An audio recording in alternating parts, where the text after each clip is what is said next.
Another moon, but oh, methinks how slow this old moon wanes.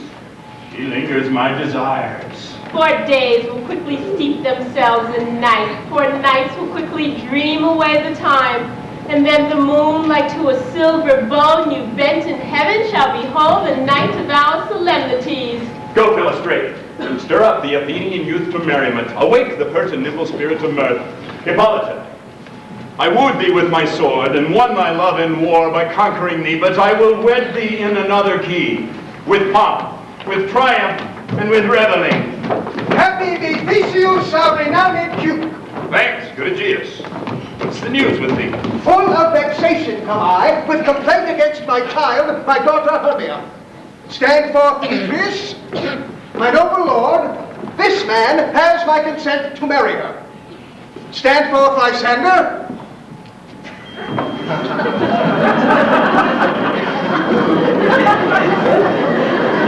And my gracious Duke, this man has bewitched the fancy of my child. Thou Lysander, thou hast given her rhymes and interchanged love tokens with my child. With cunning hast thou filched my daughter's heart, turned her obedience, which is due to me, to stubborn harshness. And my gracious Duke, be it so she will not here before your grace consent to marry with Demetrius, I beg the ancient privilege of Athens. As she is mine, I may dispose of her, which shall be either to this gentleman or to her death, according to our law.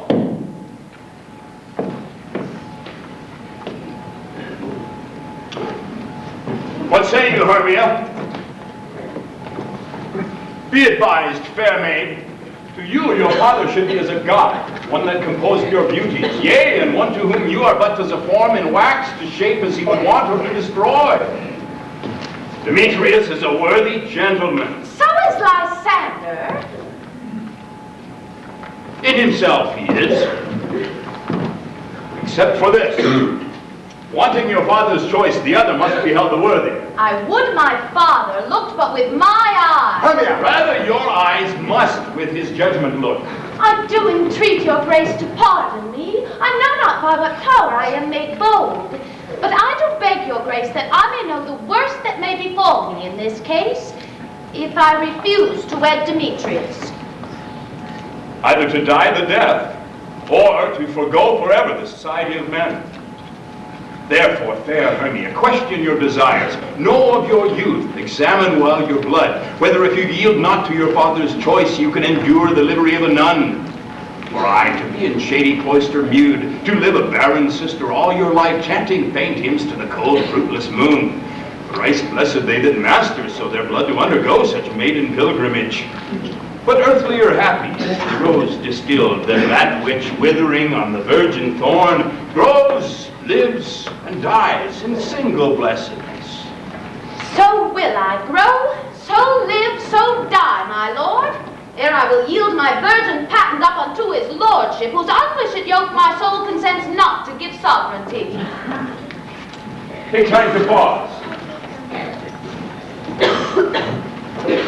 And by the next new moon, the wedding day betwixt my love and me, for everlasting bond of fellowship, upon that day either prepare to die for disobedience to your father's will, or else to wed Demetrius as he would. Relent, sweet Hermia, and Lysander yield thy crazy title to my certain right. You have her father's love, Demetrius. Let me have Hermia's. You marry him. Scornful Lysander! True, he hath my love, and what is mine, that love shall give to him. So, she is mine, and all my right of her I do now give unto Demetrius. I am, my lord, as well derived as he, as well possessed, and my love is more than his. I am beloved of beauteous Hermia. Demetrius, I'll maintain it to his face, made love to Neader's daughter Helena and won her soul. And she, sweet lady, dotes, devoutly dotes in idolatry upon this spotted and inconstant man. I must confess that I have heard as much, and with Demetrius meant to speak of it, but being overfull of self-affairs, my mind did lose it. For you, fair Hermia, look you on yourself to fit your fancies to your father's will, or else the law of Athens yields you up. Come, Hippolyta.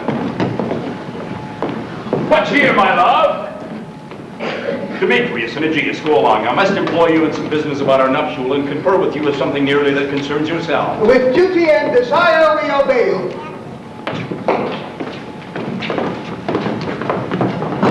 How now, my love? Why is your cheek so pale? How chance the roses there to fade so fast? Belike for want of rain, which I could well beteem them from the tempest of my eyes. Ah me, for all that I could ever read, could ever hear by tale or history, the course of true love never did run smooth, but either it was different in blood, No cross, too high to be enthralled to love. or else misgrafted in respect of years, No spite, too old to be engaged to young. or else it stood upon the choice of friends. Oh, hell, to choose love by another's eyes.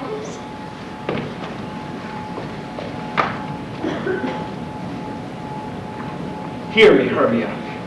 I have a widow aunt, a dowager of great revenue, and she hath no child. From Athens is her house remote 7 leagues, and she respects me as her only son.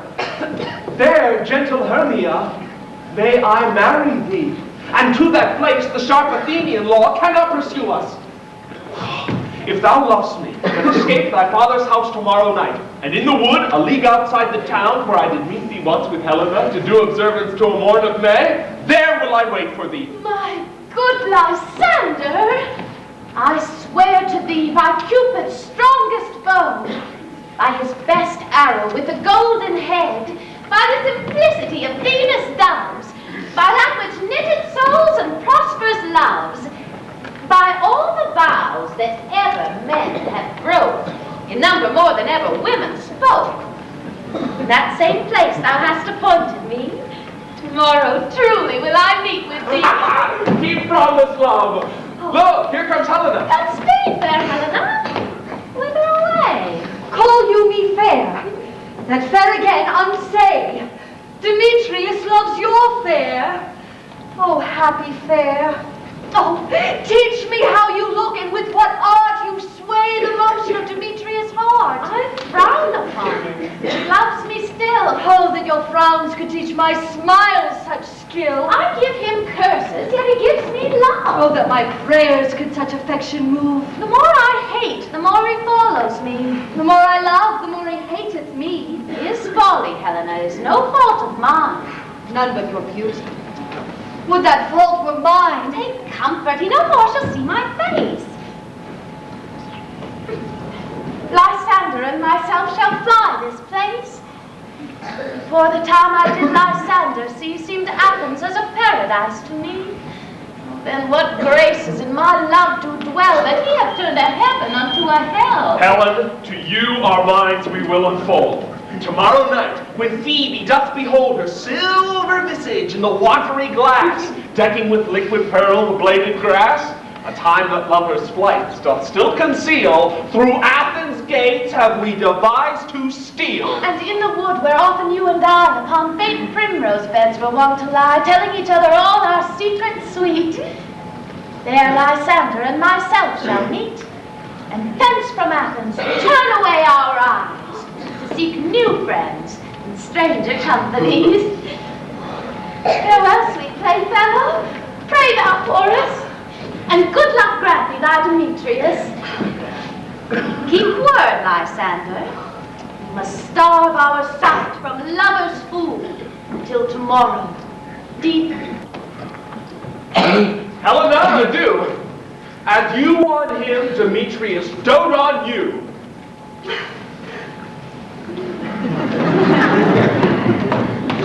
Yes.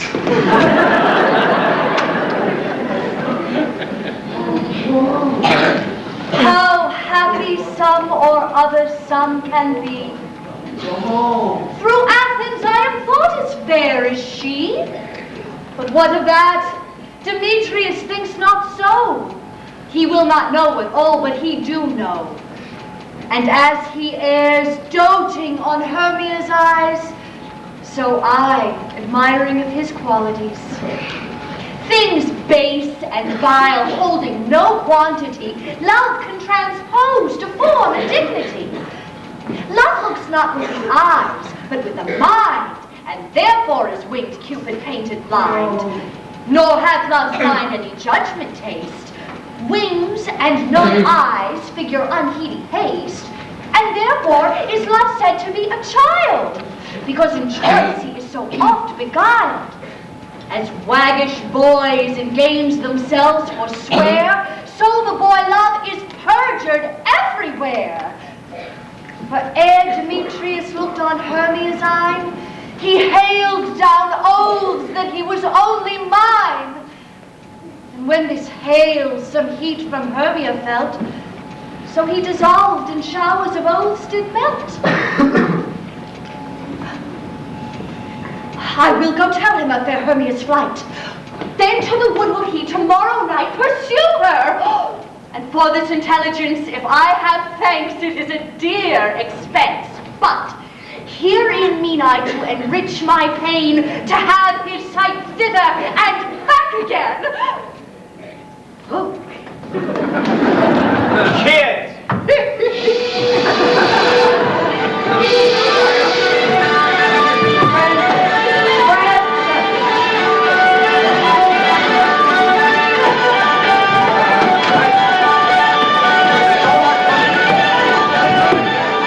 Is all our company here? You were best to call them generally, man by man, according to the script.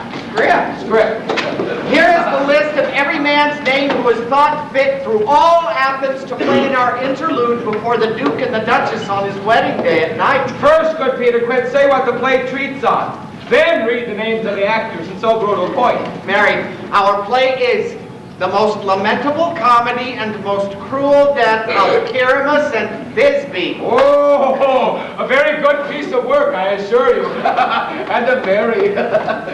Now, good Peter Quint, call forth your actors from the list. Masters, spread yourselves. Answer as I call you. Nick Bottom, the weaver. Ready. Name what part I am for and proceed. You, Nick Bottom, are set down for Pyramus. Oh, what is Pyramus? Is it a lover or a tyrant? A lover that kills himself, most gallant for love. Oh, that will ask some tears in the true performing of it. If I do it, let the audience look to their eyes. I will move storms. I will condole in some measure. To the rest. Francis, Yet my chief humor is for a tyrant. I can play Hercules rarely, or a part to tear a cat in, to make all split. Oh, raging rocks and shivering shocks shall break the locks of prison gates, and Phoebe's car shall shine from far and make and mar the foolish fates. This was lofty. Now name the rest of the players. Francis, This is Hercules' vein, a tyrant's vein. Francis Francis A Flute. lover is more condoling. Francis Flute, the bellows mender. Here, Peter Quince. Flute, you must take Thisbe on you. Oh, what is Thisbe? A wandering knight? It is the lady that Pyramus must love. Hey, let me not play a woman. I have a beard coming. That's all one. You shall play it in a mask. And you may speak as small as you will. If I may hide my face, let me play Thisbe too. I'll speak in a monstrous little voice. Thisbe! Thisbe! Woo! Pyramus! Pyramus! My mama dear! I Thisbe didn't play the dear! Oh! No. You must play Pyramus and Flute you, Thisbe. Oh. Well, proceed. Robin Starveling, the tailor. Here, Peter Quince. Robin Starveling, you must play Thisbe's mother. Oh. Tom Snout, the tinker. Here, Peter Quince. You Pyramus' father, myself Thisbe's father, Snout the joiner, you the lion's part. And I hope here is a play fitted. Have you the lion's part, Bridget? Pray you, if it be, give it me, for I am slow of study. You may do it extempore, for it is nothing but roaring. Oh, let me play the lion too. I will roar that I do any man's heart good to hear me. I will roar to make the Duke say, let him roar again. Let him roar again. If you should do it too terribly, you would frighten the Duchess and the ladies, that they would shriek. And that were enough to hang us all. Aye, that would hang us all. Every mother's son. Well, I grant you, friends, if we should fright the ladies out of their wits, they would have no more discretion but to hang us. But I will aggravate my voice, so that I will roar you as gently as any sucking dove. I will roar you as 'twere any nightingale. You can play no part but Pyramus. But Pyramus is a sweet-faced man. A proper man as one shall see on a summer's day. A most lovely, gentlemanlike man. Therefore, you must needs play Pyramus. Well, I will undertake it. But masters, here are your parts, and I am to entreat you, request you, and desire you to con them by tomorrow night, and to meet me in the wood a mile without the town by moonlight. There we shall rehearse, for if we meet in the city, we will be dogged with company, and our devices known. In the meantime, I will draw up a list of properties such as our play wants. I pray you fail me not. Oh, we will meet, and there we will rehearse most obscenely and courageously. Take pains, be perfect, and you. At the Duke's oak we meet. Oh, and now, hold, or cut those strings. Peter Quince, are you?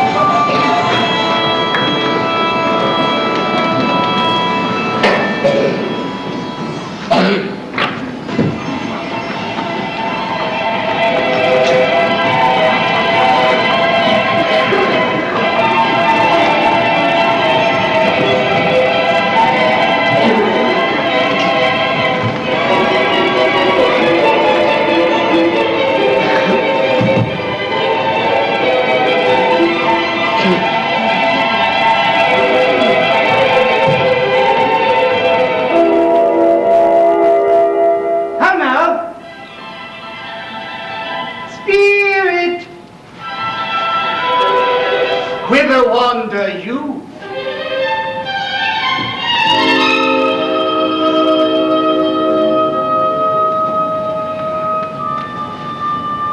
Over hill, over dale, they're all bush, they're all briar, over park, over pale, they're all flood, they're all fire. I do wander everywhere, swifter than the moon's sphere, and I serve the fairy queen to do her orbs upon the green.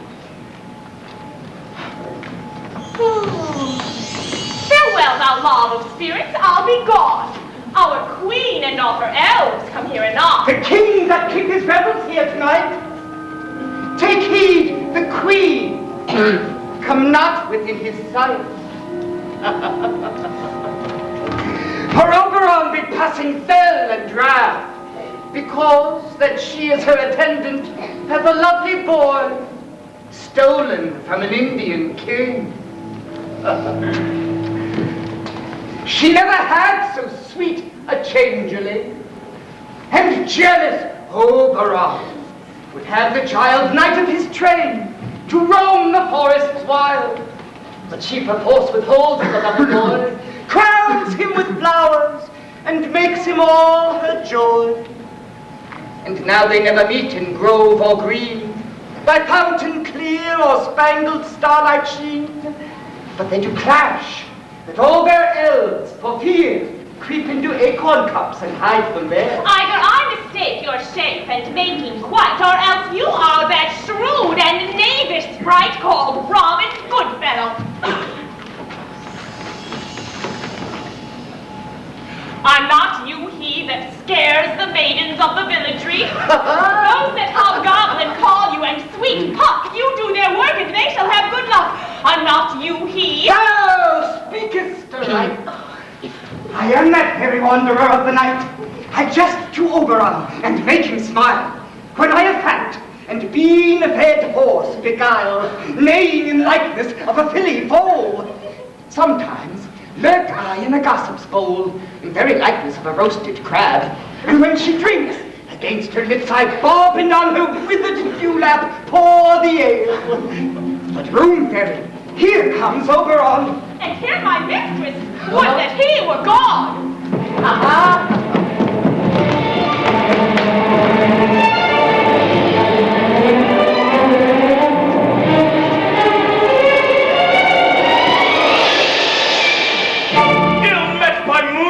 Proud Titania. What jealous Oberon? Fairy, skip hence. I have forsworn his bed and company. Tarry, rash wanton. Am not I thy lord? Then I must be thy lady. Why art thou here, come from the farthest steep of India, but that forsooth the bouncing Amazon? Your busk-skinned mistress and your warrior love to Theseus must be wedded. And do you come to give their bed joy and prosperity? How canst thou thus for shame, Titania, glance at my favor with Hippolyta, knowing I know thy love for Theseus? These are the forgeries of jealousy. And never since beginning of midsummer met we on hill and dale, forest or mead, by paved fountain or by rushy brook, or in the beached margins of the sea, to dance our ringlets to the whistling wind. But with thy brawls thou hast disturbed our sport. Therefore the winds, piping to us in vain as in revenge, have sucked up from the sea contagious fogs, which falling in the land hath every nameless river brought to flood, that they have overborne their continents.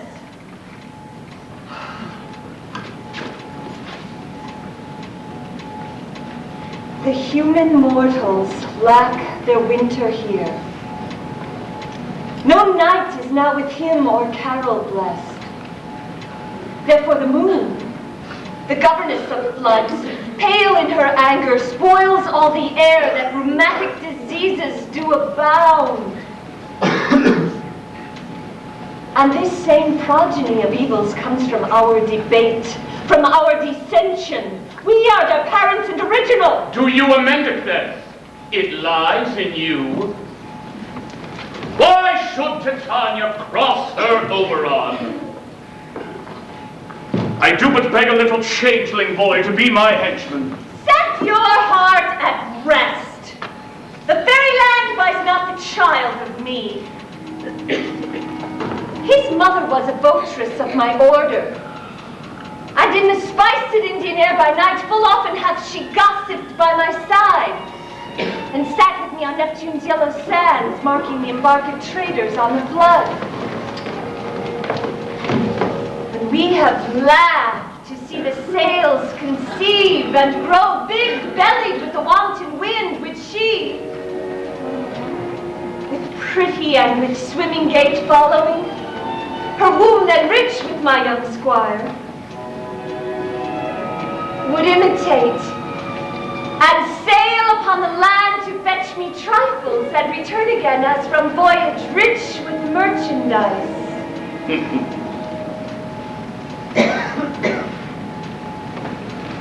But she being mortal, of that boy did die.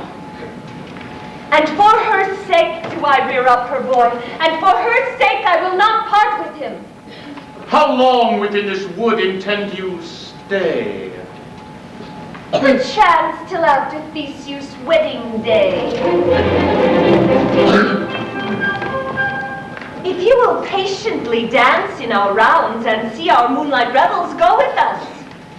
If not, shun me, and I will spare your haunts. Give me that boy, and I will go with thee. Not for thy fairy kingdom.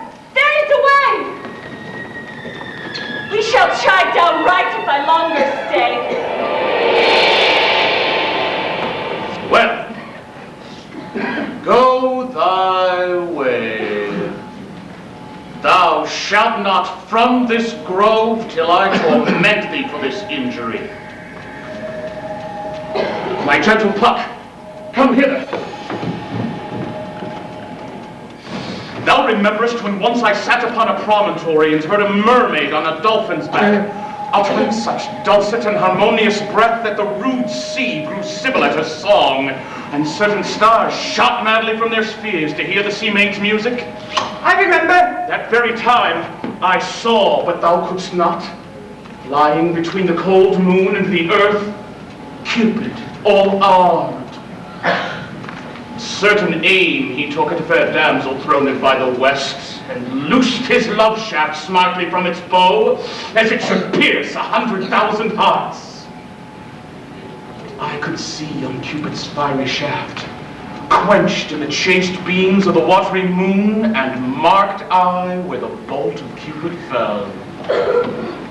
It fell upon a little western flower, before milk white, now purple with love's wound. And maidens call it loved idleness. Fetch me that flower, the herb I showed thee once. The juice of it on sleeping eyelids laid will make or man or woman madly dote upon the next live creature that it sees. Fetch me this herb, and be thou here again ere the Leviathan can swim a league. Round about the earth in 40 minutes. Having once this juice, I'll watch Titania when she is asleep, and drop the liquor of it in her eyes. The next thing then she waking looks upon, be it lion, bear, or wolf, or bull, a meddling monkey, or a busy ape, she shall pursue it with the soul of love.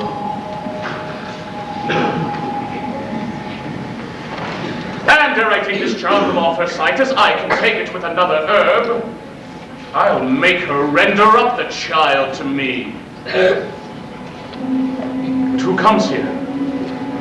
I am invisible and will overhear their conference. I love thee not, therefore pursue me not! Oh. Where is Lysander and fair Hermia? The one I'll slay, the other slayeth me. Oh. Thou toldst me they were stolen unto this wood, and here am I, and mad within this wood, because I cannot meet my Hermia. Oh, hence get thee gone, and follow me no more. You draw me, you hard-hearted magnet, and yet I steal. Leave you then your power to draw, and I shall have no power to follow you. Fair, or rather, do I not, in plainest truth, tell you, I go. And even for that do I love you the more. Oh. Huh? Me, I will fawn on you. Use me but as your spaniel. Spurn me, strike me, neglect me, lose me. Only give me leave, unworthy as I am, to follow you. And yet a place of high respect with me, than to be used as you use your dog. Tempt not too much the hatred of my spirit, for I am sick when I do look on thee. And I am sick when I look not on you. Oh. You do impeach your modesty too much to leave the city and commit yourself into the hands of one who loves you not. To trust the opportunity of night and the ill counsel of a wild place with the rich worth of your virginity. Your virtue at night when I do see your face, therefore I think I'm not in the night. For you in my respect are all the world. Then how can it be said that I am alone when all the world is here to look look upon me. I'll run from thee and hide me in the brush and leave thee to the mercy of wild beasts. The wildest have not such a heart as you. I will not say thy questions. Let me go. Let thou follow me, do not believe, but I shall do thee mischief in the wood. Aye, in the temple, in the town, in the field, you do me mischief. Fie, Demetrius. Your wrongs do set a scandal on my sex. We cannot fight for love as men may do. We should be wooed, and we're not made to woo. I'll follow thee and make a heaven of hell to die upon the hand I love so well. Fare thee well, maid. Ere he do leave this grove, thou shalt flee him, and he shall seek thy love. Welcome, wanderer. Hast thou the flower there? Aye, there it is. I pray thee, give it me. I know a bank where the wild thyme blows, where oxlips and the nodding violet grows. Quite over-canopied with luscious woodbine, sweet musk roses, and with eglantine, and there sleeps Titania sometimes of the night, lulled in these flowers with dances and delight. There the snake throws her enameled skin, wide enough to wrap a fair head. And with the juice of this, I'll streak her eye and make her full of hateful fancy. Take thou some of it and seek through this grove. A sweet Athenian lady is in love with a disdainful youth. Anoint his eyes, but do it when the next thing he espies may be the lady. Thou shalt know the man by the Athenian garments he has on.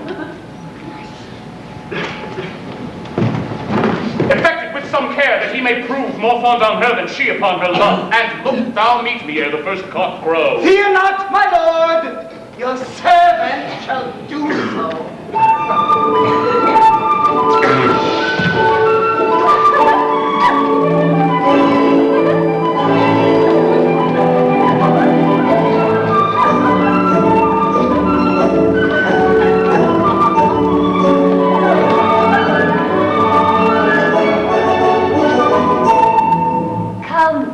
Roundel and a fairy charm. Then for the third part of a minute hence, some to kill cankers in the muskrose buds. Some war with bats and take their leathern wings to make my small elves coats. And some keep back the clamorous owl that nightly hoots and wonders at our quaint spirits. Bless me. Now I sleep.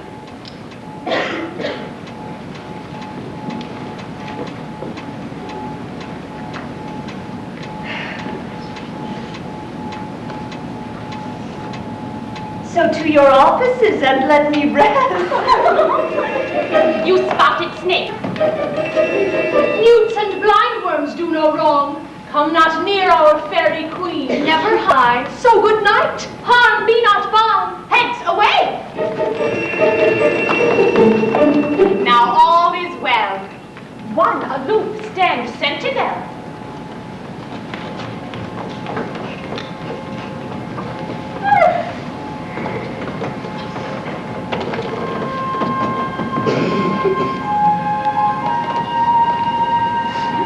What thou seest when thou dost wake, do it for thy true love take. Love and languish for his sake. Leopard, boar with bristled hair, in thy eye that shall appear, when thou wakest, it is thy dear. Wake.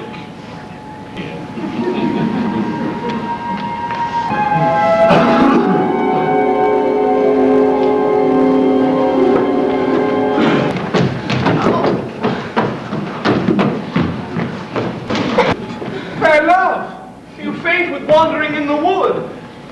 And to speak truth, I have forgot our way. We'll rest us, Hermia, if you think it good. Tarry for the comfort of the day. Be it so, Lysander. Find you out of bed, for I upon this bank will rest my head.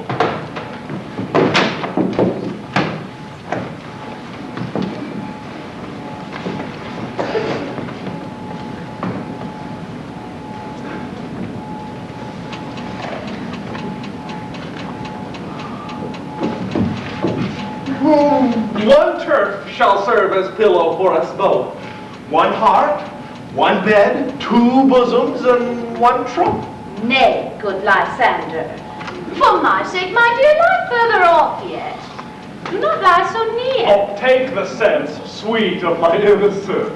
Love takes heart. A gentle friend for love and courtesy. Lie further off. In human modesty, such separation as may well be said becomes a virtuous bachelor and a maid. So far be distant. And good night, sweet friend. Thy love ne'er alter till thy sweet life end. Amen.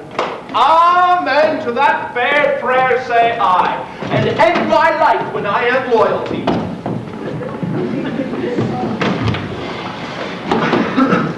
Here is my bed. Sleep, give thee all his rest. With half that wish, the wisher's eyes be pressed. Through the forest have I gone, but Athenian found I none, on whose eyes I might approve this flower's force in stirring love. Night and silence. Oh, who is here? Clothes of Athens he doth wear. This is he, my master said, despised the Athenian maid. And here the maiden, sleeping sound on the dirty ground.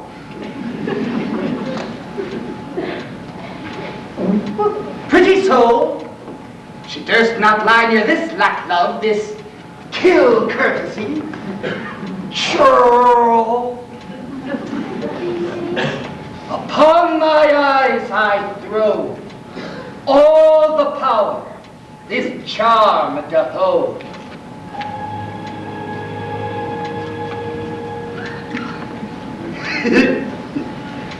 When thou wakest, let love forbid sleep his seat on thy eyelids. So awake when I am gone, for I must now to Oberon. Demetrius!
Happy is Hermia wheresoever she lies, for she hath blessed and attractive eyes. How came her eyes so bright? Oh, salt tears. So mine eyes are oftener washed than hers. No, no. I am as ugly as a bear.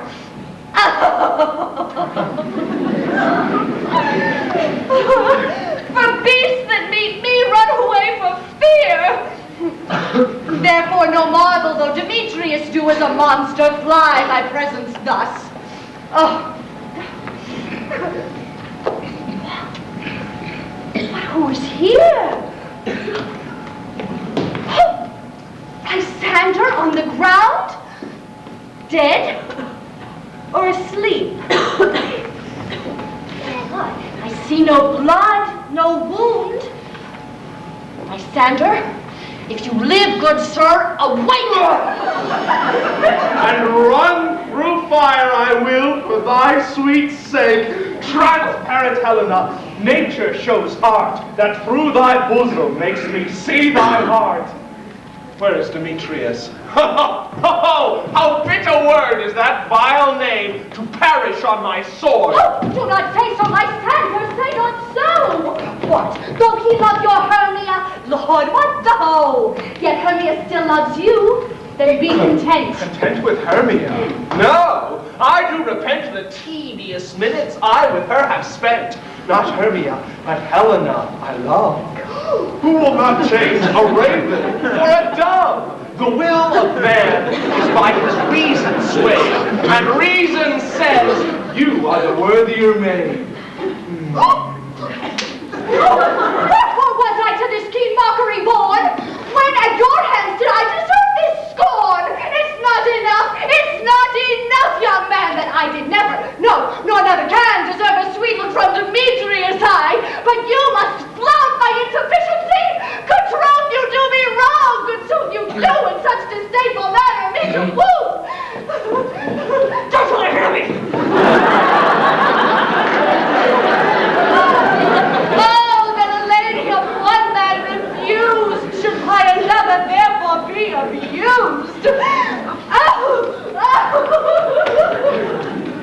She sees not Hermia. Hermia, sleep thou there, and never mayest thou come Lysander near. Help me.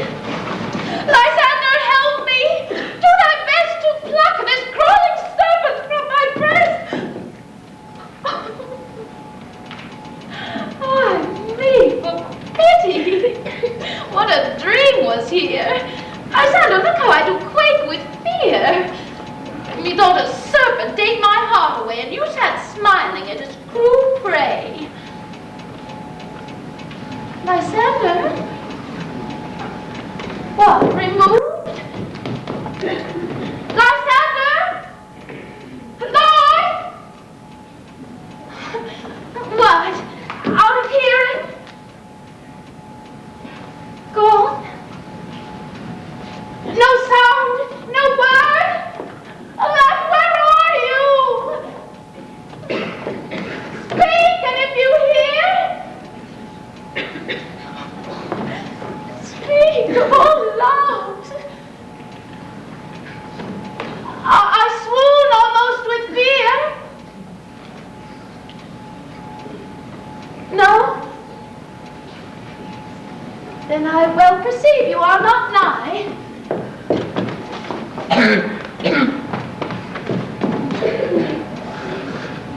Either death or you, I'll find immediately.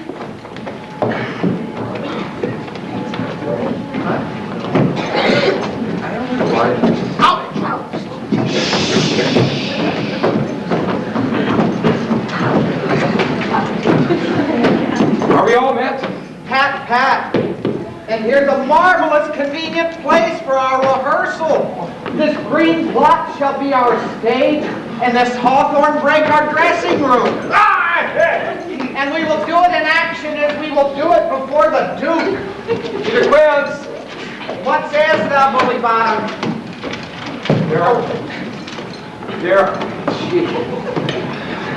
There are things in this comedy of Pyramus and Thisbe that will never please. First, Pyramus must draw a sword to kill himself, which the ladies cannot abide. How answer you that? Why, our knight can abhor his fear. I believe we must leave the killing out when all's done.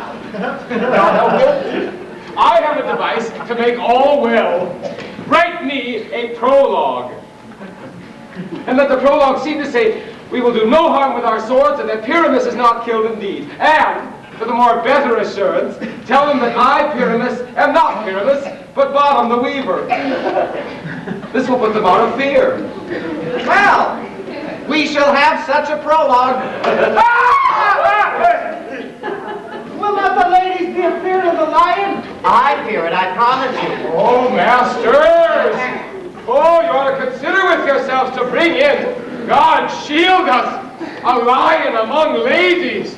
It's a most dreadful thing. There is not a more fearful wild fowl than your lion living. We ought to look to it. Well, therefore, another prologue must tell that he is not a lion. Oh, nay, nay. You must name his name. And half of his face must be seen through the lion's neck. And he himself must speak through, saying thus, or to the same effect. Lady, or fair lady, I would wish you, or I would request you, or I would entreat you. I would entreat you not to tremble, not to fear my life for yours.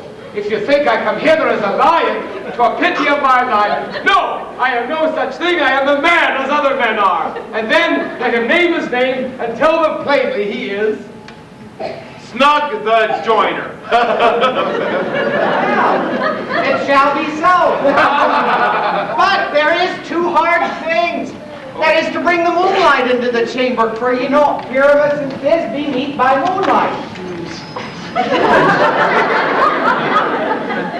Does the moon shine that night we play our play? A calendar. A calendar. Look at the almanac. Find out moonshine. Find out moonshine.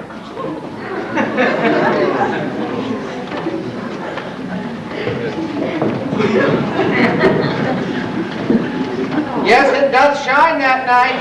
Well, then you may leave a casement of the great chamber window where we play open, and the moon may shine in through the casement. Yeah. Aye. Or else one must come in with a bush of thorns in the lantern and say he comes to disfigure or to present the person of moonshine. Then there is another thing. We must have a wall in the great chamber. For Pyramus and Thisbe says the story did talk through the chink of a wall. You can never bring in a wall. What say you, Bottom? Well, some man or other must present wall. And let him have some plaster, or some loam, or some rough cast about him to signify wall. And let you hold your fingers thus. And through this cranny shall Pyramus and Thisbe whisper. If that may be, then all is well. Every mother's son, sit down and rehearse your part. Pyramus, you begin. When you have spoken your speech, enter into that bush. And so everyone according to his cue. What hempen homespuns have we swagger in here? So near the cradle of the very queen. What? A play toward? I'll be an auditor. An act or two, perhaps. If I see cause.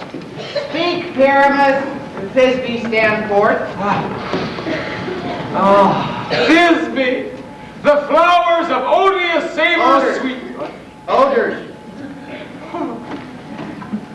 Odors savor sweet. So hath thy breath, my dearest Thisbe dear. But hark, a voice. Stay but here a while, and by I will to thee appear. A stranger Pyramus than e'er played here.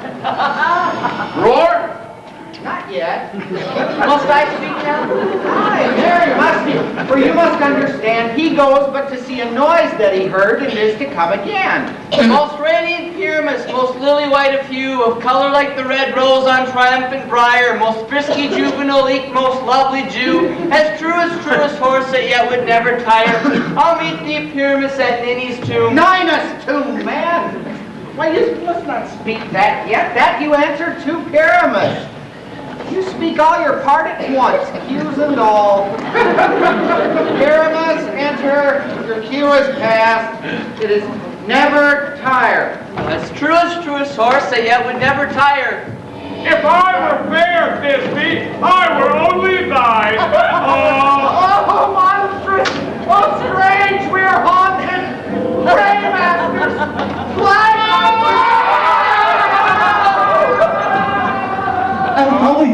I'll lead you back around. And push you away from the fire. Look at this place, I'm on fire. Nay, when the drawing burn, horse and lord bear fire at every turn. Why did they run away?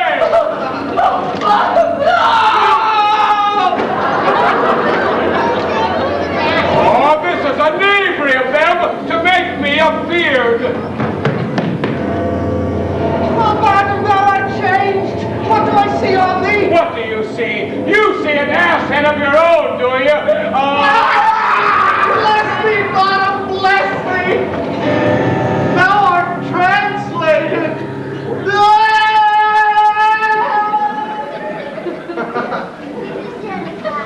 Oh, I see their knavery. This is to make an ass of me. To fright me if they could. Well, I will not stir from this place. Do what they can. I shall walk up and down and sing, that they shall hear, I am not afraid. The ouzel cock so black of hue, with orange tawny bill, the throstle with its note so trill, the wren with little quill. What angel wakes me from my flowery bed?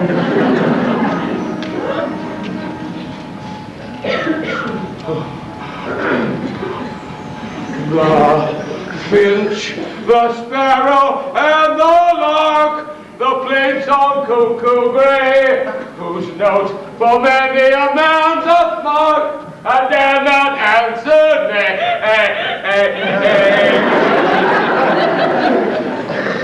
I pray thee, gentle mortal, sing again.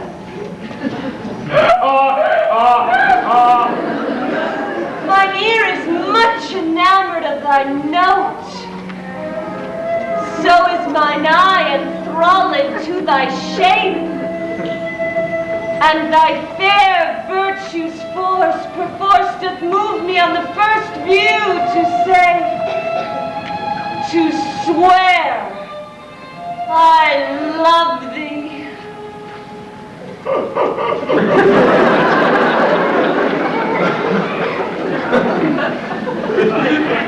Methinks, mistress, you should have little reason for that. And yet,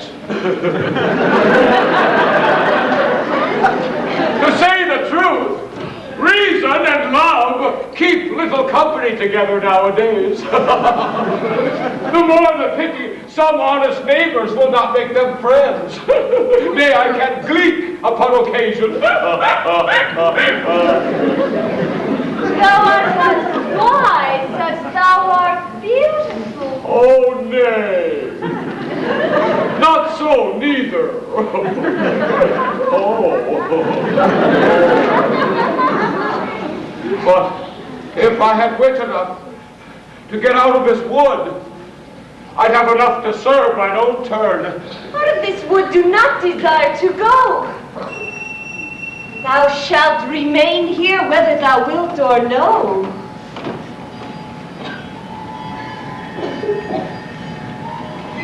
I am a spirit of no common rate. The summer still doth attend upon my state, and I do love thee. Therefore go with me. I'll give thee fairies to attend on thee, and they shall fetch thee jewels from the deep and sing, while thou on pressed flowers dost sleep. And I shall purge thy mortal grossness so, that thou shalt like an airy spirit go. Peace blossom, dewdrop, cobweb, moth, fern, mustard seed, ready, and I. Where shall we go? Be kind and courteous to this gentleman. Hop in his walks and gambol in his eyes. Feed him with apricots and dewberries, purple grapes, green figs, and mulberries. The honey bags steal from the humblebees, and for night tapers, crop their waxen thighs and light them at the fiery glowworm's eyes to have my love to bed and to arise. And pluck the wings from painted butterflies to fan the moonbeams from his sleeping eyes. Nod to him else in doing courtesy. Hail, mortal! Hail! Hail! Hail! Hail! Wait upon him. Lead him to my bower.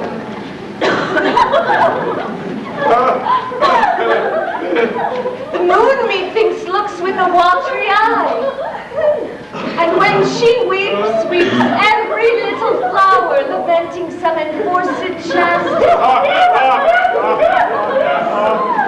Tie up my lover's tongue. Bring him silently.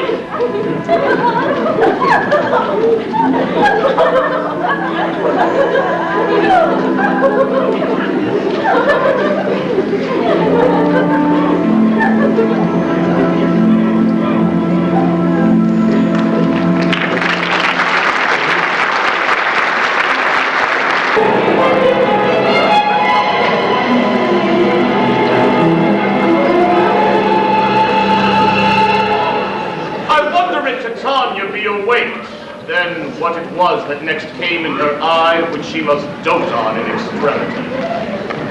Here comes my messenger. How now, mad spirit? What night rule now about this haunted grove? My mistress with a monster is in love.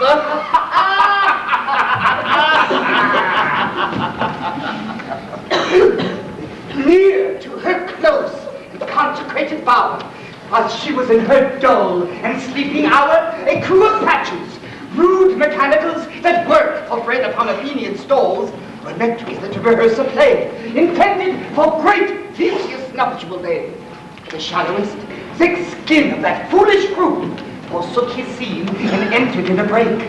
But I did him a disadvantage take an ass's knoll, I fix it on his head. Anon his Thisbe must be answered, and forth my mimic comes. When they him spy, as wild geese, away his fellows fly.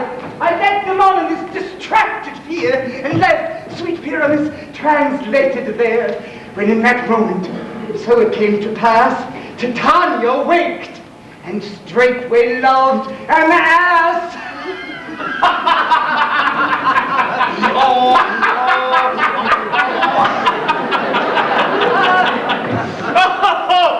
Oh, this falls out better than I could divide. But hast thou yet touched the Athenian's eyes with the love juices I did bid thee do? I took him sleeping, that is finished too, and the Athenian woman by his side, so when he woke, no one but heard his cry. Stand close, this is the same Athenian. This is the woman, but not this the man. Why rebuke you him that loves you so? Lay breath so bitter on your bitter foe. Now I but chide, but I should use thee worse, for thou, I fear, hast given me cause to curse. If thou hast slain Lysander in his sleep, being horseshoes in flood, plunge in the deep and kill me too. The sun was not so true unto the day as he to me. Would he have stolen away from sleeping Hermia? I'll believe as soon this solid earth would crack and drink the moon. It cannot be, but thou hast murdered him. So should a murderer look, so dead, so grim. So should the murdered look, and so should I, pierce through the heart with your stern cruelty. Yet you, the murderer, look as bright, as clear as yonder Venus in a glimmering sphere. What's this to my Lysander? Where is he? Oh, good Demetrius, wilt thou give him me? I'd rather give his carcass to my hounds. Oh! Dog! Thou cur! Oh! Thou darest me past the bounds of maiden's patience. Hast thou slain me then? Henceforth be never numbered among men. You spend your passion on a misprized mood. I am not guilty of Lysander's blood. Nor is he dead for aught that I can tell. Pray ye, tell me then if he is well. And if I could, what should I get her for? A privilege never to see me more. And from thy hated presence part I so. See me no more whether he be dead or no. There is no following her in this fierce vein. Here, therefore, for a while I will remain. What hast thou done? Thou hast mistaken quite and laid the love juice on some true love's sight. About the wood go swifter than the wind, and Helena of Athens look thou find. By some illusion see thou bring her here. I'll charm his eyes so that she may appear. I go! I go! Look how I go! Swifter than arrow from a Tartar's bow!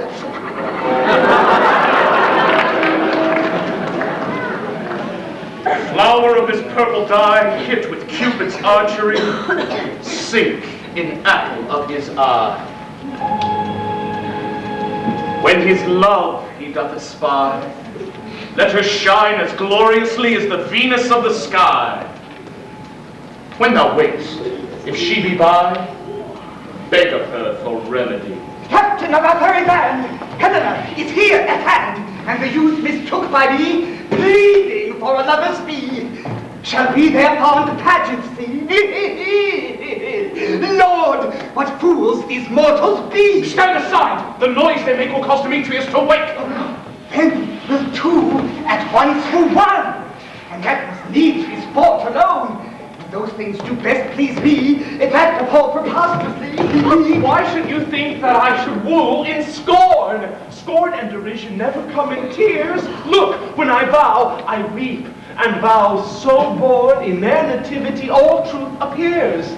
How can these things in me seem scorn to you, bearing my badge of faith to prove them true? You do display your cunning more and more. These vows are Hermia's. Will you give her o'er? Your vows to her and me put in two scales will even weigh, and both as light as tails. I had no judgment when to her I swore. You're not in my mind, now you give her o'er. Demetrius loves her, and he loves not you. Oh, Helen, goddess, nymph, perfect, divine, to what, my love, shall I compare thine eye? Crystal is muddy. Oh, how ripe in show thy lips, those kissing cherries tempting grow. That pure congealed white, high mountain snow fanned with the eastern wind turns to a crow, and thou holdst up thy hand. Oh, let me kiss this princess of pure white, this seal of bliss.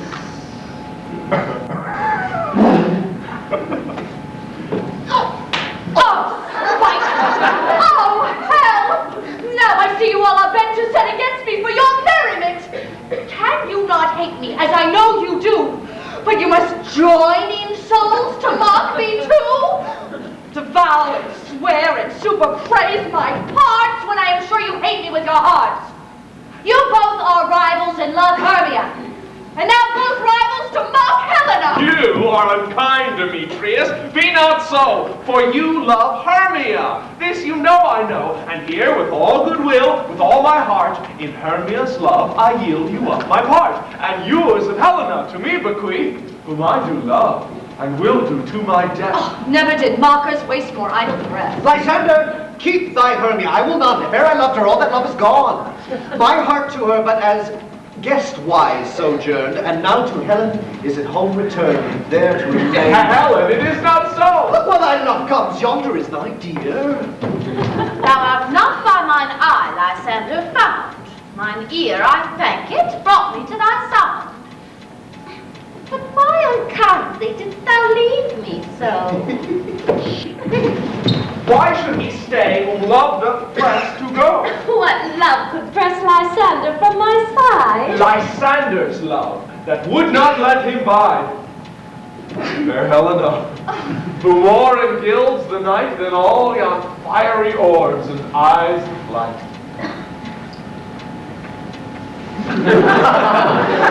Why seek'st thou me? Could not this make thee know the hate I bear thee made me leave thee so? You speak not as you think. It cannot be. Wrong. She is one of this confederacy.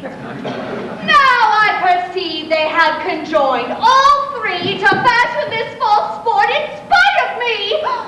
Injurious Hermia, most ungrateful maid. Have you conspired? Have you with these contrived to bait me with this foul derision? Is all the counsels we two have shared, the sisters' vows, the hours that we have spent when we have chid the hasty-footed time of parting us, was all forgot. All school days, friendship, childhood, innocence. And will you rent our ancient love asunder to join with men in scorning your poor friend? I am amazed at your passionate words. I scorn you not.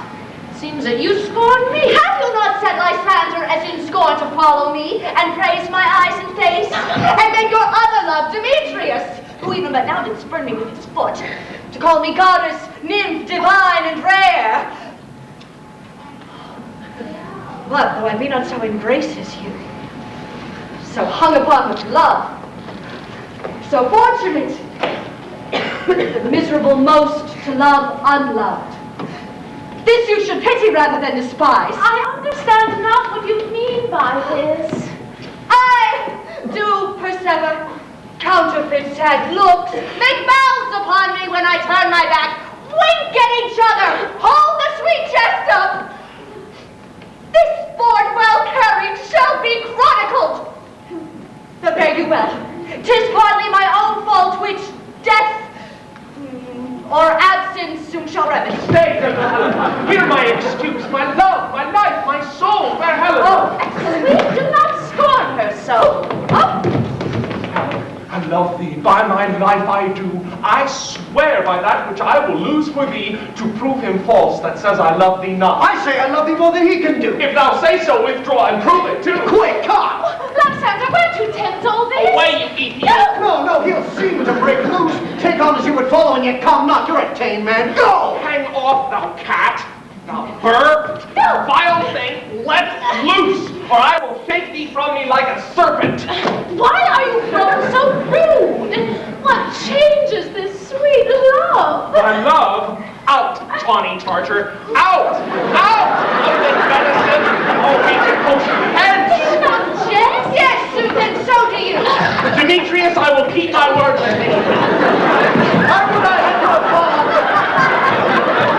Rancy, a weak bond to hold you. I'll not trust your word. What? Should I hurt her? Strike her? Kill her dead? Oh, although I hate her, I'll not harm her so. Yeah. What, can you do me greater harm than hate? Hate me, wherefore? Me, what news, my love? Am not I, Hermia? Are not you, Lysander? I'm as fair now as I was erewhile. Since night you loved me, yet since night you left me. Why then you left me? Oh, the gods forbid, in earnest shall I say? I, by my life, and never did desire to see thee more. Therefore, be out of hope, of question, of doubt. Be certain, nothing truer, 'tis no jest, that I do hate thee, I love Helen.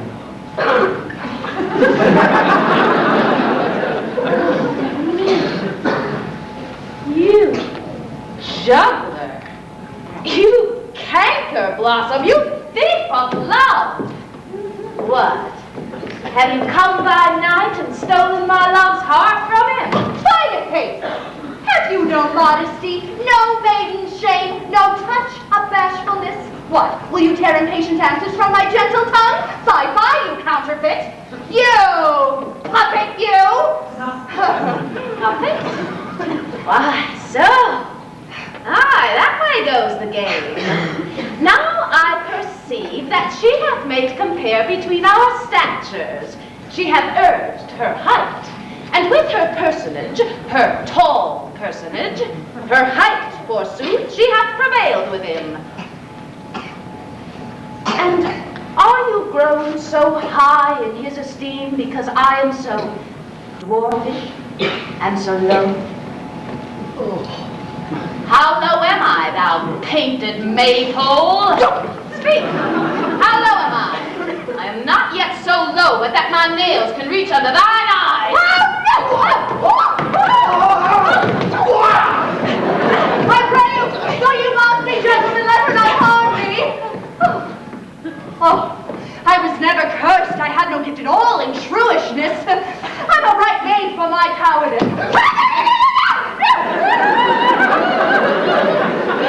Don't let her strike me!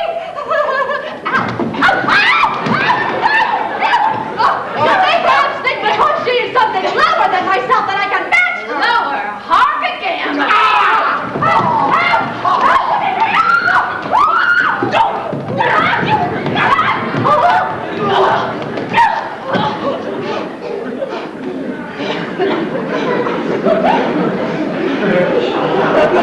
Hermia? Do not be so bitter with me. I evermore did love you, Hermia. Did ever keep your counsels, never wronged you. Save that in love unto Demetrius I told him of your stuff into this wood. He followed you. For love I followed him. But he hath chid me hence and threatened me to spurn me, strike me, nay, to kill me too. And now, so you will let me quiet go to Athens, will I bear my folly back and trouble you no further.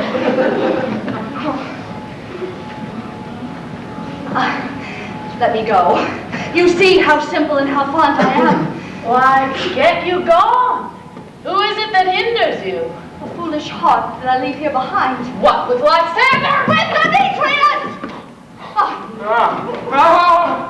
Be not afraid. She shall not harm thee, Helena. No, sir, she shall not, though you take her part. Oh, when she is angry, she is keen and shrewd. She was a vixen when she went to school, and though she be but little, she is fierce. Little, again. Nothing but low and little. Why will you suffer her to flout me thus? Let me come to her. Get you gone, you thwart! You minimus of hindering not brass maid! Bead, you acorn! You are too officious in her behalf. It scorns your services. Let her alone. Speak not of Helena. Take not her part. For if thou dost intend never so to show of love to her, thou shalt pay for it. Now she holds me not. Now follow if thou darest, to try whose right, of thine or mine, is most in Helena. Follow, nay, I'll go with thee, cheek by jowl.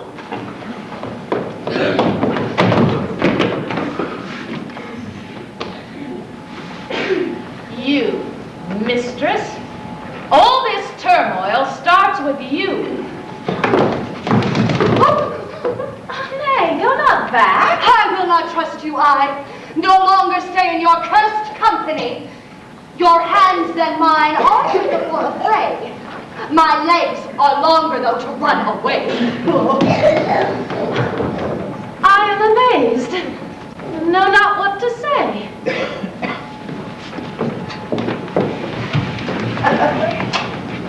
This is thy negligence, still thou mistakest.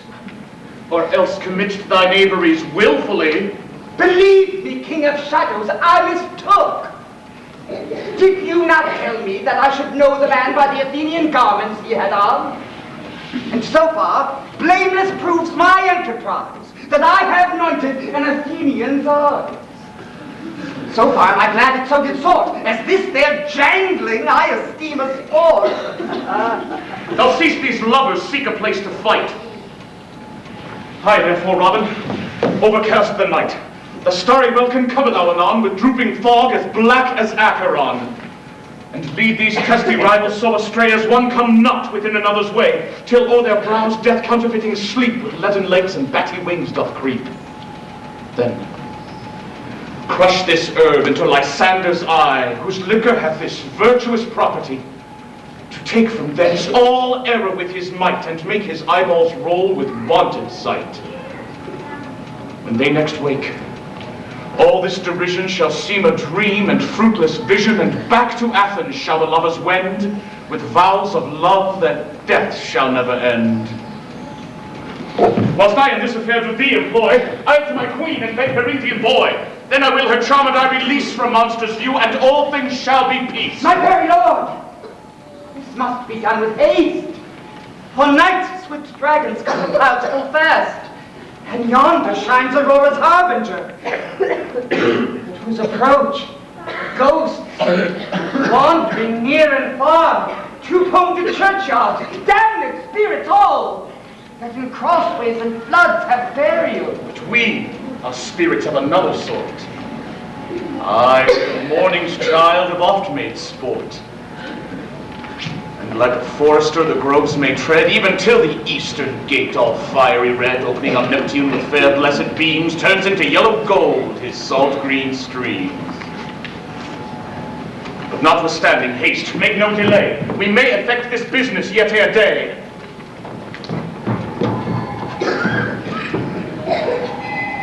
Up and down, up and down. I will lead them up and down. I am field and town. Guard them, lead them up and down. Here comes one. Where art thou, proud Demetrius? Speak thou now. Here, then, drawn and ready, where art thou? I will be with thee straight. Lysander! Speak again, thou runaway! Thou coward! Art thou fled? Speak! In some bush whereof thou hide thy head? Thou coward! Art thou bragging to the stars, telling the bushes thou looked to a horse and wilt not come? Come, recreant!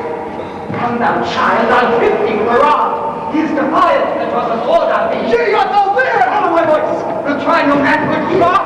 The villain is much lighter heeled than I flew fast, but faster he did fly.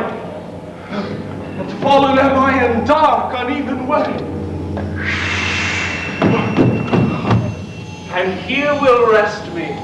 Come, thou gentle day. Oh, for if but once thou show me thy grey light, I'll find Demetrius and avenge this spite.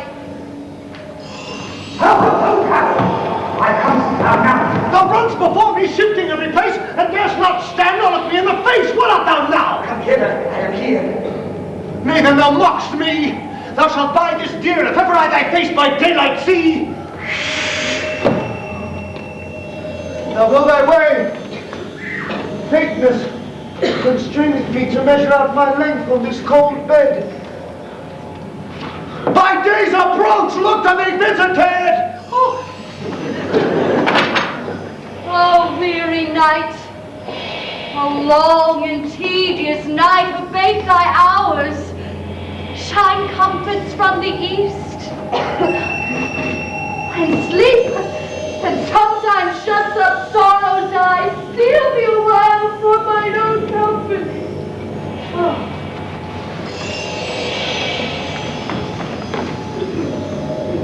Yet but three? Come, one more. Two of both kinds makes up four. Here she comes, cursed and sad. Cupid is a knavish lad, thus to make poor females mad.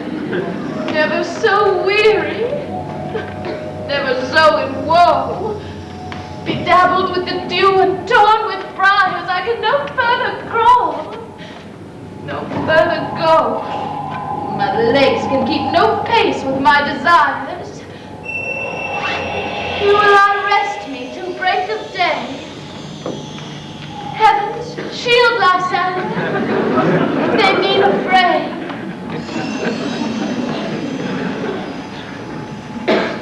On the ground, sleep sound.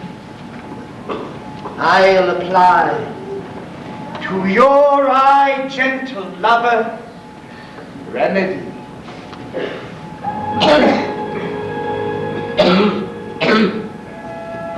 When thou wakest, thou takest true delight in the sight of thy former lady's eye. And the country proverb known, that every man shall take his own, in your waking shall be shown. Jack shall have chill, naught shall go ill. The man shall have his mare again, and all shall be well.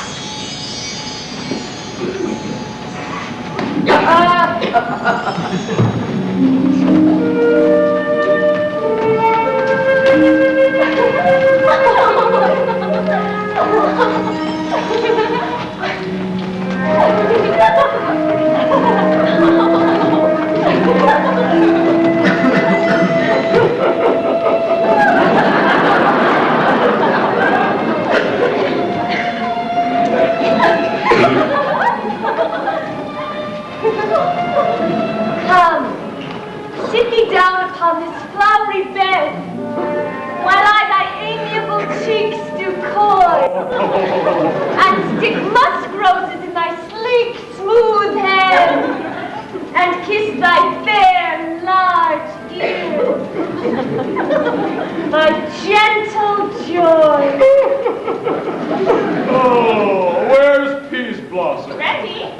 Scratch my head, Peas Blossom. Oh. Or say, sweet love, what thou desirest to eat. Oh, truly a peck of provender. I could munch a good dry oats.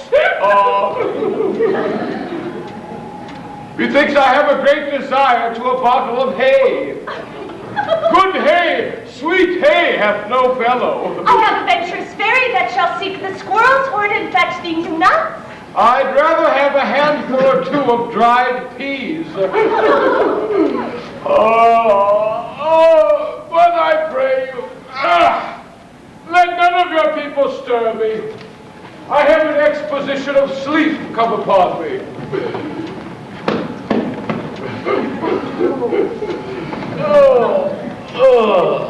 Sleep thou, and I will wind thee in my arms. Fairies be gone, and be always away.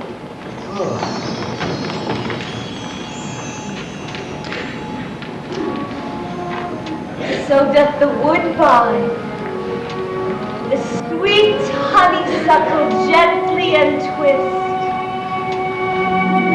The female ivy so enrings the barky fingers of the elm.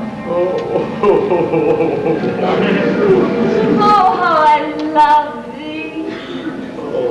How I dote on thee!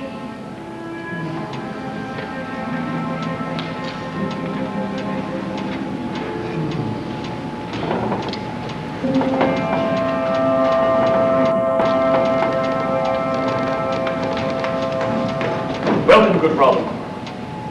Seest thou this sweet sight? Her dotage now I do begin to pity. While meeting her of late behind the woods, seeking sweet favors for this hateful fool, I did upbraid her and fall out with her. When I had at my pleasure taunted her, and she in mild terms begged my patience, I then did ask of her a changeling child, which straight she gave me, and her fairy sent to bear into my bower in fairyland. And now I have the boy, I will undo this hateful imperfection of her eyes. And just come, take this transformed scalp from off the head of this Athenian swain, that he, waking when the other do, may all to Athens back again repair, and think no more of this night's accidents, but as the fierce vexation of a dream. But first, I will release the fairy queen. Be as thou was wont to be, see as thou was wont to see. Dian's bud or Cupid's flower hath such force and blessed power.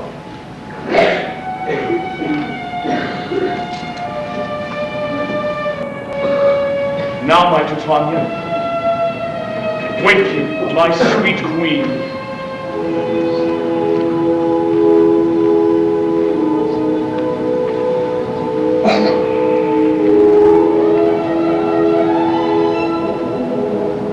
My Oberon,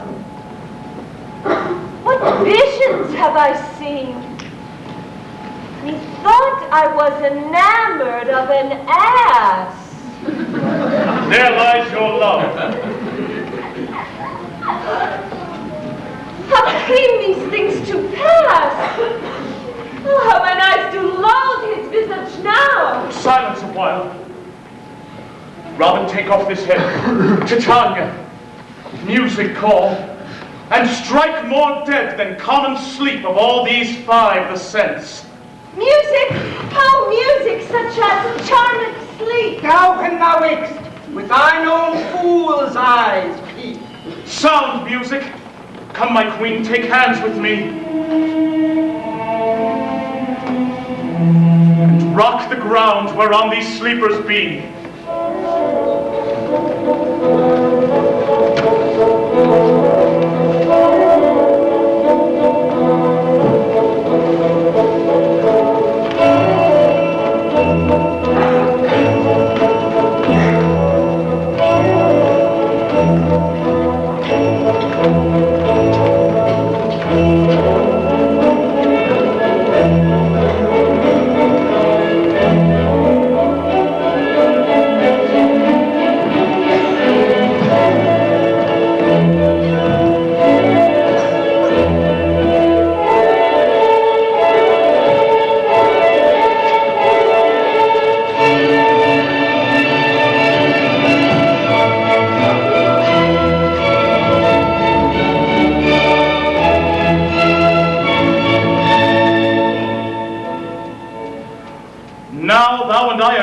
And will tomorrow midnight solemnly dance into Theseus' house triumphantly, and bless it all fair prosperity.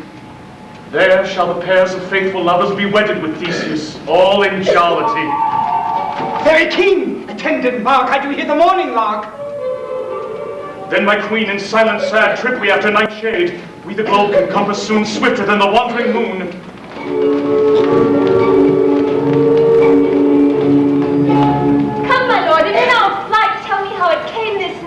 That I sleeping here was found with these mortals on the ground.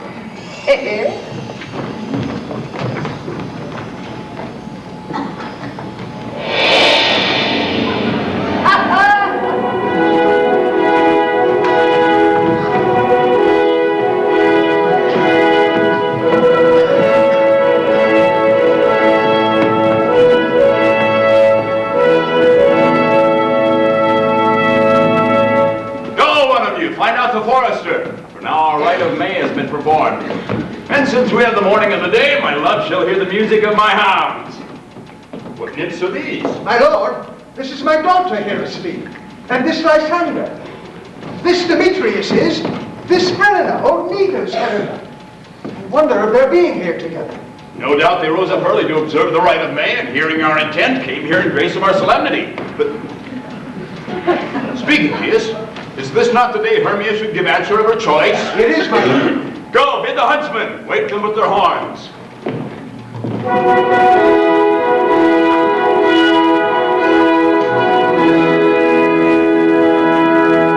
Good morrow, friends. St. Valentine is past. Begin these wood birds but to couple now. Pardon, my lord. I pray you all stand up. I know you two are rival enemies. How comes this gentle concord in the world that hatred is so far from jealousy, to sleep by hate and fear no enmity? My lord, I shall reply amazedly. Half sleep, half waking, but as yet I swear I cannot truly say how I came here. But as I think, for truly would I speak, now I do bethink me.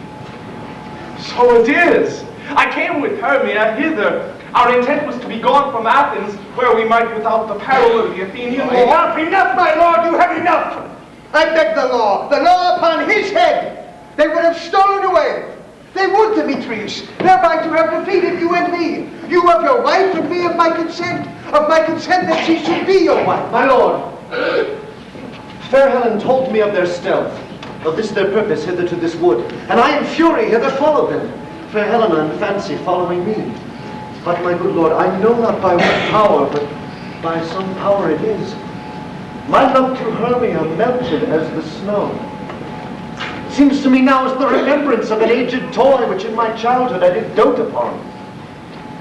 And all the faith, virtue of my heart, the object and pleasure of mine eye is only Helena. To her, my lord, was I betrothed, ere I saw Hermia, but like a sickness did I loathe this food. But, as in health, come to my natural taste, now I do wish it, love it, long for it, and will forevermore be true to it. Fair lovers, we are fortunately met. Of this discourse we more will hear anon. Aegeus, I will overbear your will, and in the temple, by and by with us, these couples shall eternally be knit.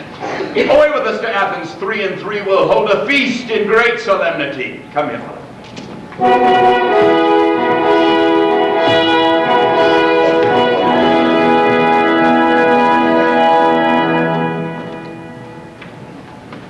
These things seem small and undistinguishable, like far-off mountains turned into clouds. Methinks I see these things with parted eye, and everything seems double, so methinks that I have found Demetrius like a jewel, mine own and not mine own. Are you sure that we are awake? It seems to me that yet we sleep, we dream. Let's follow. And by the way, let us recount our dreams.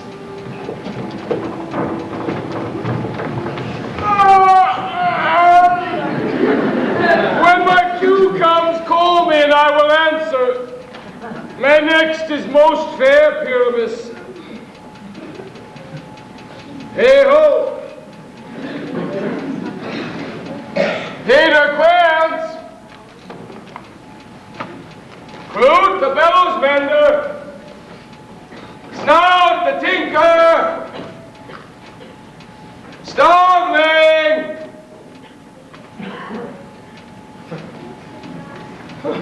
God's my life. Stolen hence and left me asleep. I have had a most rare vision. I have had a dream. Past the wit of man to say what dream it was. Man is but an ass if he go about to expound this dream. Methought I was. There is no man can say what. Methought I was. And methought I had. But man is but a patched fool if he will offer to say what methought I had. The eye of man is not heard. The ear of man does not see. Man's hand is not able to taste, his tongue to conceive, nor his heart to report what my dream was. I will get Peter Quince to write a ballad of this dream. It shall be called Bottom's Dream, because it has no bottom. And I will sing it at the latter end of a play before the Duke. Oh, peradventure, to make it the more gracious, I shall sing it at her death.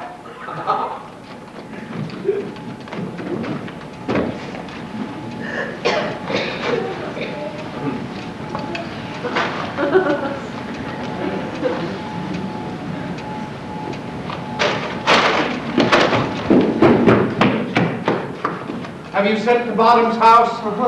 Is he come home yet? No. Cannot be heard of. Out of doubt, he is transported.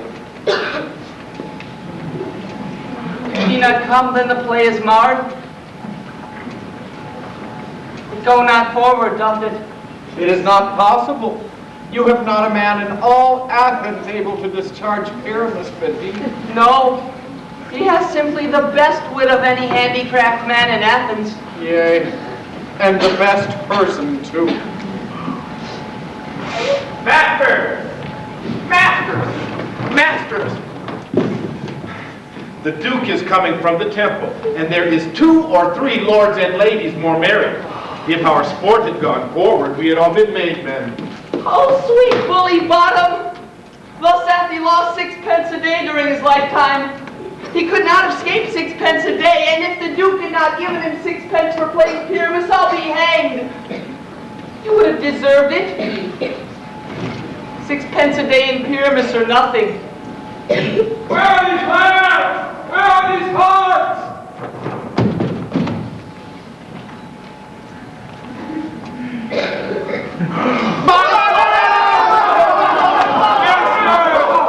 I have to discourse wonders. But ask me not what, for if I tell you I'm no true Athenian.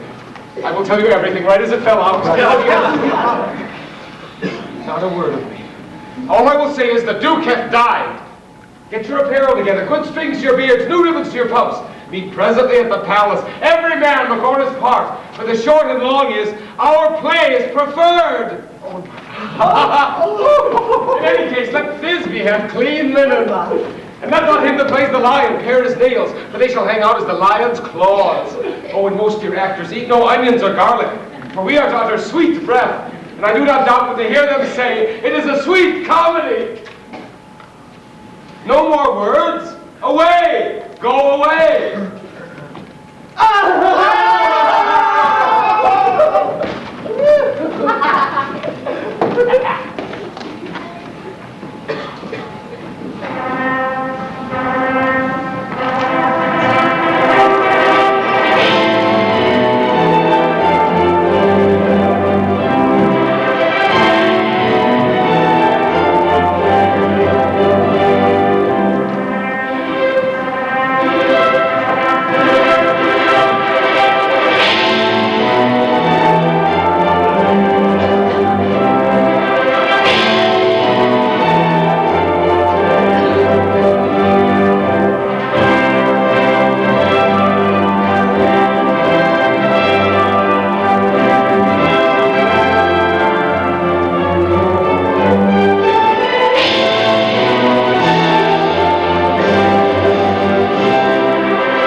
These antique fables, nor these fairy toys.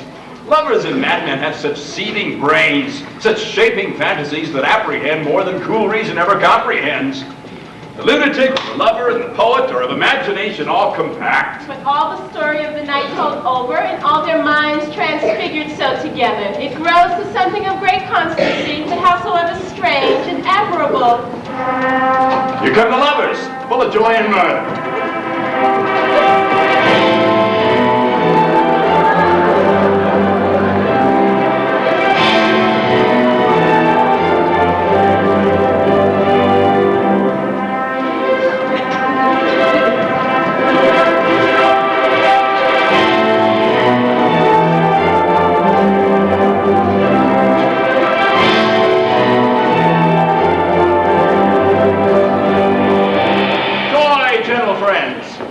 Fresh days of love accompany your heart. More than to us wait in your royal walks, your board, your bed.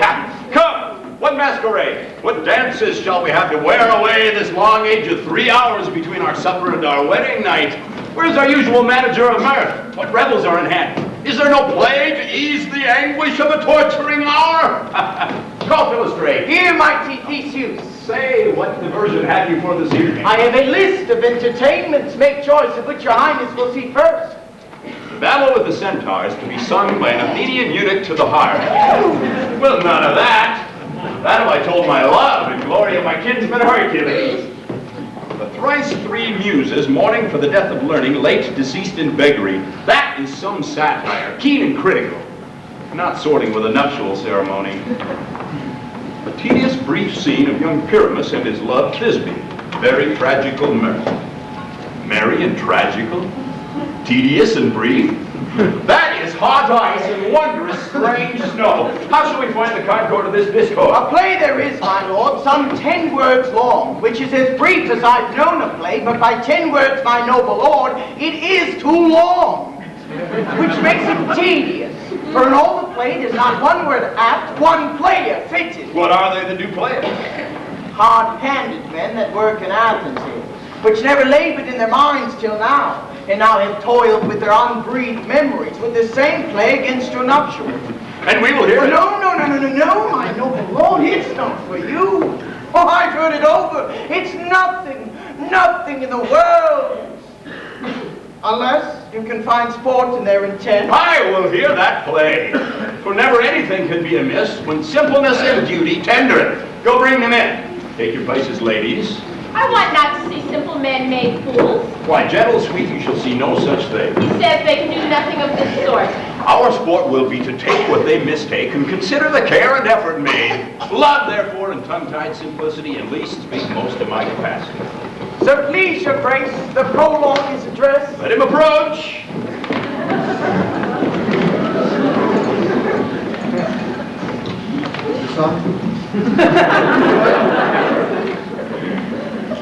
If we offend, it is with our goodwill. That you should think we come not to offend, but with goodwill. To show our simple skill, that is the true beginning of our end. Consider then, we come but in despite. We do not come as minding to content you, our true intent is. All for your delight, we are not here. That you should here repent you, the actors are at hand, and by their show you shall know all that you are like to know. This fellow doth not stand upon points. True, he knows not the. Stop! Who's next? Gentles, perchance you wonder at this show, but wonder on till truth make all things plain. This man is Pyramus, if you would know. This beauteous lady, Thisbe, is certain. This man, with lime and drum cast, doth present wall. That wild wall, these lovers thunder, and through walls chink, poor souls they are content to whisper, at the which let no man wonder. This man, with lantern, dog, and bush of thorn presenteth moonshine. For if you will know, by moonshine did these lovers think no scorn to meet at Nina's tomb, there to woo. This grisly beast, which lion hight by name, the trusty Thisbe coming first by night did scare away, or rather did affright, and as she fled her mantle she did fall, which lion, vile with bloody mouth, did stain. Anon comes Pyramus, sweet youth and tall, and finds his trusty Thisbe's mantle slain. Whereat,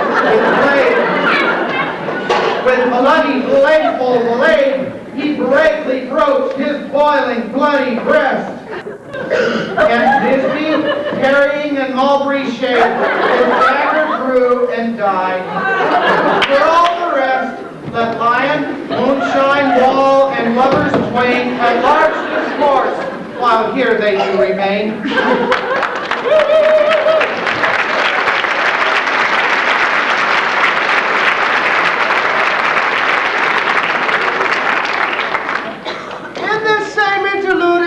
Befall that I, one Snout by name, present a wall. And such a wall as I would have you think that had in it a crannied hole or chink, through which the lovers, Pyramus and Thisbe, did whisper often, very secretly. And this is that cranny, right and sinister, through which the lovers are to whisper. It is the wittiest partition that ever I heard discourse, my lord. Pyramus draws near the wall. Silence. Oh, grim look night! Oh, night with hue so black! Oh, night whichever art when day is not! Oh, night, alack, alack, alack! I fear my Thisbe's promise is forgot, and thou, wall, oh sweet, oh lovely wall, which stands between her father's ground and mine. Thou wall, oh sweet, oh lovely wall, show me thy chink to blink through with mine eye. Thanks, courteous wall. Jove shield me well for this. But what see I? No Thisbe do I see. Oh, wicked wall through whom I see no bliss. Cursed be thy stones for thus deceiving me. The wall, methinks, having feelings, should curse back. Oh, no, and face her, should not. Deceiving me is Thisbe's cue. She is to enter now. I am inspired so well. You just hear the wall cat as I told you. God, as she comes. wall, full often hast thou heard my moans for parting my fair Pyramus and me. My cherry lips have often kissed thy stones with lime and hair knit up in thee. I see a voice. Now will I to the chink. Spy if I can hear my Thisbe's face. Thisbe! My love thou art, my love I think. Think what thou wilt, I am thy lover's grace. And my commander am I trusty still. And I let Helen till the fates me kill. Not Shepherds to Proclus was so true. As Shepherds to Proclus I to you. Oh, kiss me through the hole of this vile wall. I kiss the wall whole and not your lips at all.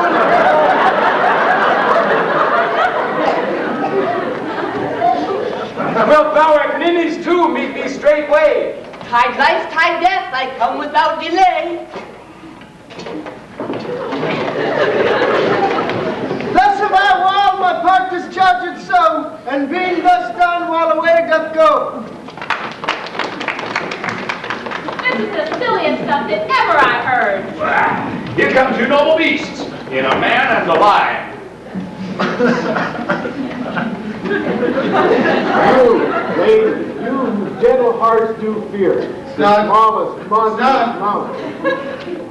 Louder!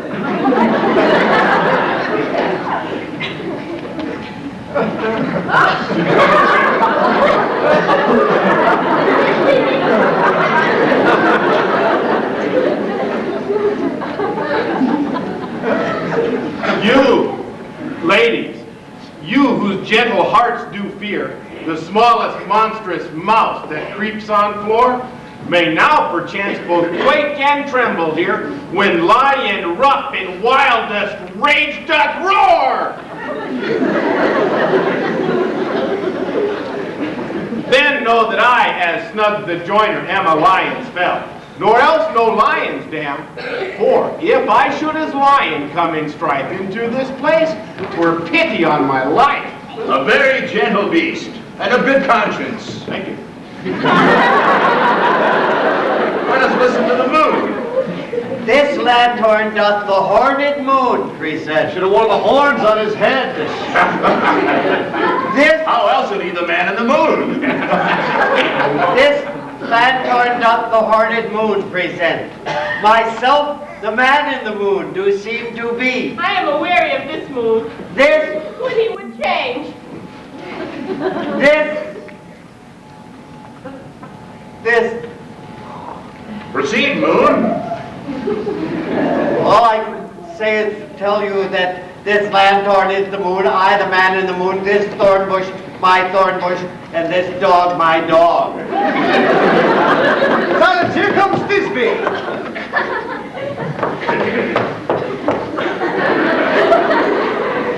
This is old Ninny's tune. Ninus! Where is my love?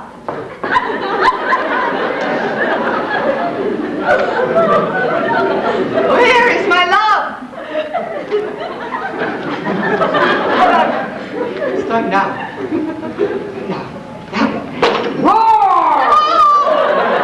Well roared lion! Well run, Thisbe. Well shone moon, truly the moon shines with a good grace. Well moused lion. And then came Pyramus.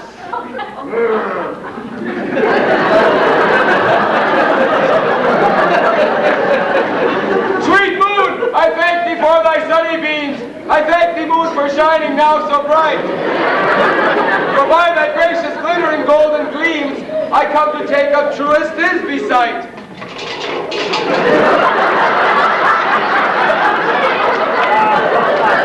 But stay, O spike, but mark, for night, what dreadful dole is here. Eyes, do you see? How can it be? O dainty duck, oh dear! Thy mantle good, wood stained with blood! Approaches your spell! Oh fate, come, come, friend and from! Will Gosh Oh, wherefore nature did thou lions frame, since lion vile hath here deflowered my dear.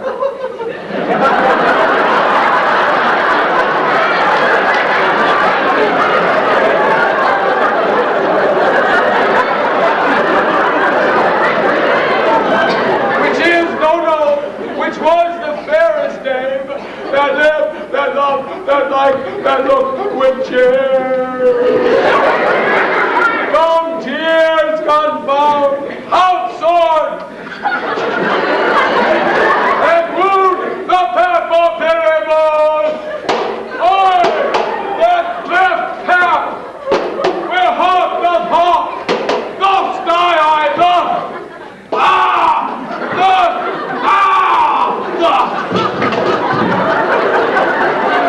Now am I dead. Now am I fled. My soul is in the sky. Come, lose thy light. Moon, take thy flight. Now die. Die. Oh, die. Die.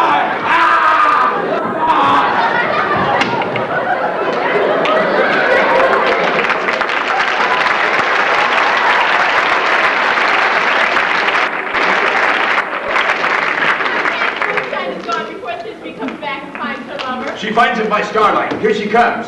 And her passion ends the play.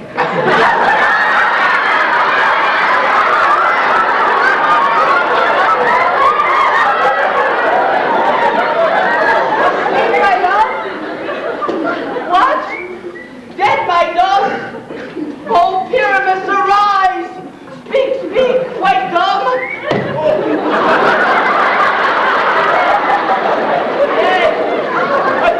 Shall cover thy sweet eyes, these lily lips, this cherry nose, these yellow cowslip cheeks are good,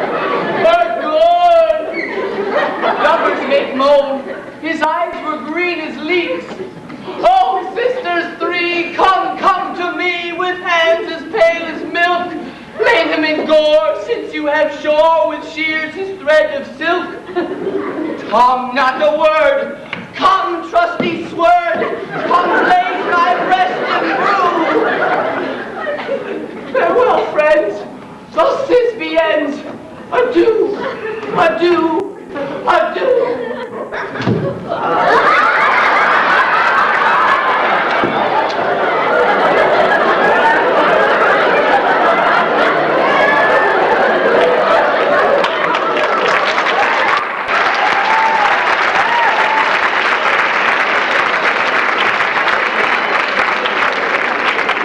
Moonshine and lion are left to bury the dead. Iron wall, too. Oh, no. Faith, sir, the wall is down that part of their fathers. Would it please you to see the epilogue, or to hear a burgomaster dance between two of our company? No epilogue, I pray you, for your play needs no excuse. Never excuse, for when the players are all dead, there need none be blamed. Marry, if he that writ it had played Pyramus and hanged himself in Thisbe's garter, it would have been a fine tragedy. And so it is, true. And very notably discharged. But come your burgomask, let your epilogue alone.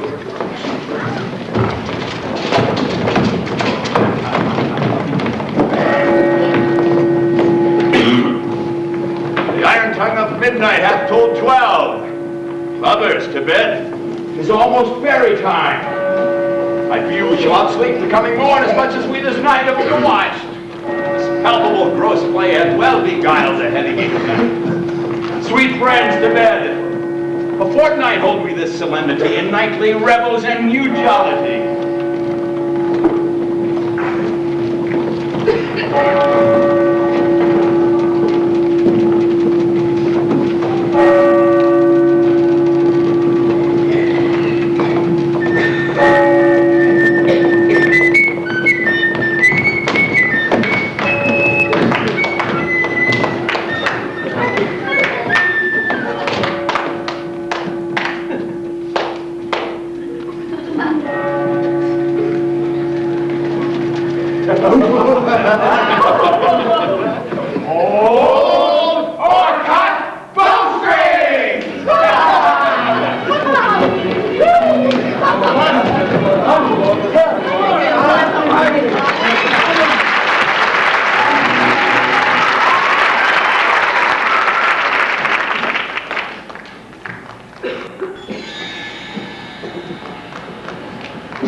Now it is the time of night, that the graves all gaping wide.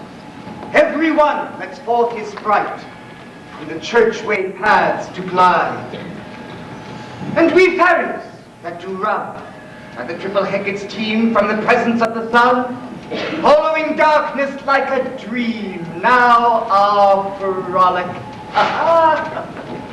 Now the mouse shall disturb this hallowed house. I am sent with broom before, to sweep the dust behind the door.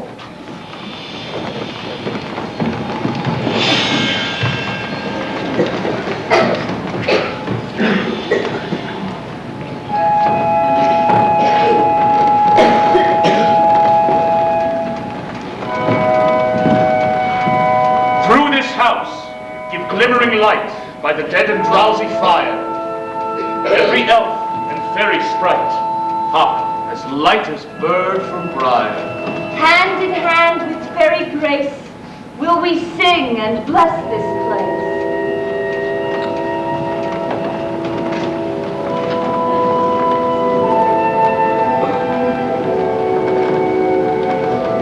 Now until the break of day, through this house each fairy stray. To the best bride bed will be, which by us shall blessed be.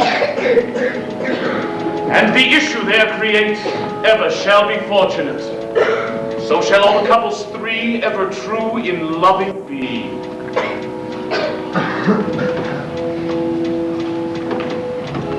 With this field do consecrate. Every fairy take his gate, and each several chamber blessed through this palace with sweet peace. And the owner of it blessed, ever shall in safety rest. Trip away, make no stay. Meet me all by break of day.